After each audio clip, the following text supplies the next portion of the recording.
ముఖ్యమంత్రిపై సంస్కారహీనంగా మాట్లాడుతున్న వైసీపీ నేతల నోళ్లు మూయించేందుకు ప్రత్యేక చట్టం తీసుకురావాలని ఎమ్మెల్యే వేమిరెడ్డి ప్రశాంత్ రెడ్డి సూచించారు. ప్రజాక్షేత్రంలో ప్రజలు చీకొట్టిన వైకాపా నేతలకు బుద్ధి రాలేదని ఆమె ధ్వజమెత్తారు. వైసీపీ ఆగడాలు భరించలేక కూటమికి 164 సీట్లు ఇచ్చారని, విచక్షణ కోల్పోయి మాట్లాడుతున్న నేతలకు ప్రజలే మరోసారి బుద్ధి చెప్తారని ప్రశాంత్ రెడ్డి హెచ్చరించారు.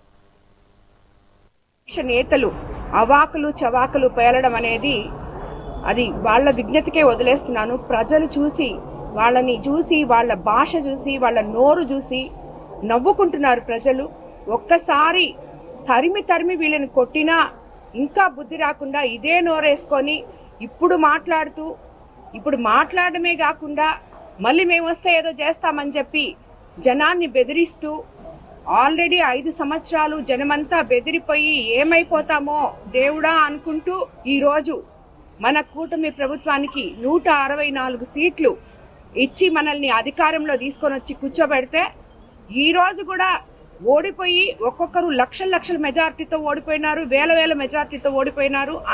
అయినా కూడా వాళ్ళకి ఆ నోరు తగ్గలేదు. అదే నోరు పారేసుకుంటూ మనం పెద్ద చిన్న ఎవరిని ఏం మాట్లాడుతున్నాం అనే విచక్షణ అనేది లేకుండా వైఎస్ఆర్సీపీ నేతలు మాట్లాడడం నిజంగా సిగ్గుచేటని చెప్తున్నాను. ఒక రాజకీయ నాయకులు ఎవరైనా సరే ఇటువంటి భాషని వాడకూడదు అని చెప్పి రాబోయే రోజుల్లో మన శాసనాలు ఏదో ఒక శాసనం తీసుకురావాలేమో, వీళ్ళంతా మారాలి అంటే నేను అనుకుంటున్నాను.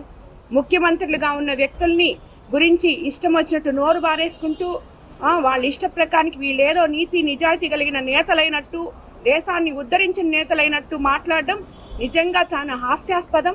ఇలాంటి వాళ్ళకి ప్రజలు తిరిగి రాజకీయాల్లోకి రాకుండా బుద్ధి చెప్పాలని చెప్పి నేను